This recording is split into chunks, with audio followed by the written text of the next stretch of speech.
Hello, my name is Nikhil. Currently, I am in Connect Shiksha IoT Robotics lab.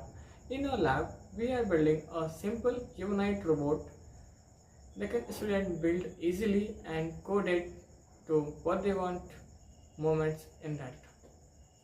So let's see how is it and how I am building that and how can you build after that. Thank you. Hello robot, say hello. फिर से hello hello hello कुछ और dance करो. चलिए नया dance jump dance कैसा लगा आगे बढ़ो.